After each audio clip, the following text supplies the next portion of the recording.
Hello guys, welcome to our YouTube channel cinema critic. ఈ వీడియోలో మనం తమిళ్ టు తెలుగు డబ్ అయిన పాపా ఓ నాన్న మూవీ రివ్యూ చూద్దాం. యాక్చువల్లీ ఈ మూవీ డాడా అనే టైటిల్తో 2023లో తమిళ్లో రిలీజ్ అయింది.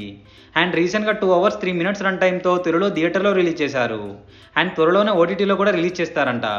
అండ్ ఈ మూవీ 4 crores బడ్జెట్తో తీస్తే ఆల్మోస్ట్ 20 crores కలెక్ట్ చేసిందంట. ఇక మూవీ చూశాక నాకైతే నచ్చింది గైస్. బట్ సెకండ్ హాఫ్లోనే కొన్ని అక్కర్లేని సీన్స్ పెట్టి కాస్త డ్రాగ్ చేశారనే ఫీల్ వచ్చింది. బట్ ఓవరాల్గా అయితే ఒక మంచి ఫీల్ గుడ్ మూవీలా అనిపించింది. ఇంకా డీటెయిల్గా ప్లస్ అండ్ మైనస్ పాయింట్స్లో డిస్కస్ చేద్దాం. మూవీ యొక్క బేసిక్ ప్లాట్ ఏంటంటే, కొన్ని డేస్గా హీరోతో లవ్లో ఉంటున్న హీరోయిన్కి తాను ప్రెగ్నెంట్ అని తెలుస్తుంది.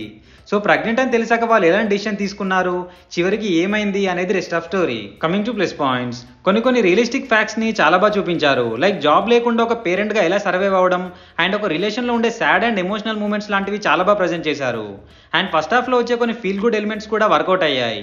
అండ్ ప్రీ ఇంటర్వెల్ ముందు వచ్చే ట్విస్ట్ చాలా బాగుంది, లైక్ కన్విన్సింగ్ వేలో రాసుకున్నారు. అండ్ క్లైమాక్స్లో చూపించిన ఎమోషనల్ సీన్ కూడా చాలా బాగుంది. అండ్ ఫైనలీ సినిమాటోగ్రఫీ కూడా డీసెంట్గా అనిపించింది. మైనస్ పాయింట్స్, సెకండ్ హాఫ్లో కొన్ని అక్కలేని సీన్స్తో స్ట్రెచ్ చేశారనే ఫీల్ వచ్చింది. అండ్ ఫాదర్ అండ్ సన్ మధ్యలో వచ్చే సీన్స్ కూడా అంత ఎమోషనల్గా లేవు. అండ్ కొన్ని సీన్స్ లైక్ హీరోకి జాబ్ రావడం పోవడం అండ్ ఫేర్వెల్ పార్టీ లాంటివి అన్నెసరీగా ఇరికించేశారు అనిపించింది. అండ్ ఫైనల్గా ఎమోషనల్లీ డీప్గా ఉండే సీన్స్ ఇంకాస్త బెటర్గా రాసుకుంటే బాగుండేది అనిపించింది. కమింగ్ టు పర్ఫార్మెన్సెస్, హీరోగా కెవిన్ గారి పర్ఫార్మెన్స్ ఎక్సలెంట్గా ఉంది. అండ్ రెస్ట్ ఆఫ్ ఆల్ కూడా బాగానే పర్ఫార్మ్ చేశారు. సో ఫైనల్గా చెప్పాలంటే ఒక మంచి ఫీల్ గుడ్ మూవీ గైస్. కొన్ని చోట్ల కాస్త స్లో పేజ్డ్గా ఉంటుంది, బట్ స్టిల్ నా ఒపీనియన్లో అయితే వర్త్ వాచింగ్. అండ్ ఓపెనింగ్ సీనే రొమాంటిక్ వేలో స్టార్ట్ అవుతుంది.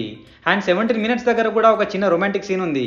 సో ఇవి రెండు స్కిప్ చేస్తే రెస్ట్ ఆఫ్ మూవీ మొత్తం ఫ్యామిలీతో చూడొచ్చు. సో ఇది గైస్ పప్పా ఓ నాన్న మూవీ రివ్యూ. మీకు గనక మా రివ్యూ నచ్చినట్టయితే please subscribe to our cinema critic channel. Next movie రివ్యూతో మళ్ళీ కలుద్దాం. Bye bye, take care.